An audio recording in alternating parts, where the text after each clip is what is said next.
নমস্কার, আপনাদের সকলকে স্বাগত মাই মিনিমালিস্টিক কিচেনে। আজকে আমি বানাবো সোলফুল চিকেন তেহরি। বাচ্চারা স্কুলে যাওয়ার আগে খেতে চায় না, বা টিফিনে কি দেবেন, বা সহজ উপায় বাচ্চাদের একটা বিরিয়ানির মতো কিছু বানিয়ে দেবেন, সেটার জন্য এই সোলফুল চিকেন তেহরি। এটা খুব তাড়াতাড়ি বানানো যায় এবং বেশি কিছু উপকরণ লাগে না। এতে আমরা চিকেন ধুয়ে নিয়ে মশলা পেস্ট করে তাতে মিক্স করে দিয়েছি। আমি এতে দুরকম চাল নিয়েছি, বাসমতি চাল আর সাধারণ গোবিন্দভোগ চাল। দুটি চালকেই ভালো মতন কিছু সময়ের জন্য ভিজিয়ে নিয়েছি।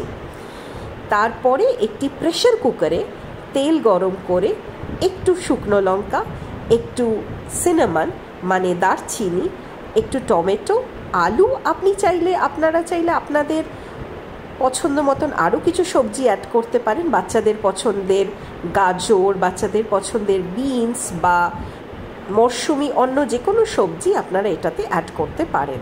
তাতে চিকেনের সাথে সাথে নানা রকম সবজির স্বাদও বাচ্চারা পাবে। মায়েদের তো নানা রকম চিন্তা লেগেই থাকে, বাচ্চারা ঠিক করে খায় না।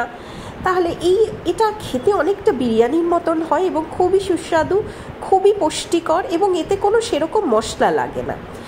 সাধারণ ঘরে রাখা যা আমাদের ঘরের সামান্য মশলা থাকে তা দিয়েই আমরা এটা করে নিতে পারি।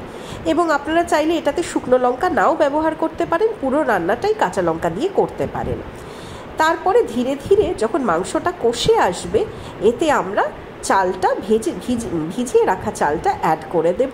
তারপরে প্রেসারের লিড আটকে 4-5টা সিটি হতে দেব। তারপর ঝুরঝুরে চিকেন তেহরি আমাদের রেডি। সোলফুল চিকেন তেহরি, যেটা আমার পরিবারের সকলেই খুব সুস্বাদুভাবে আনন্দ করে খেয়ে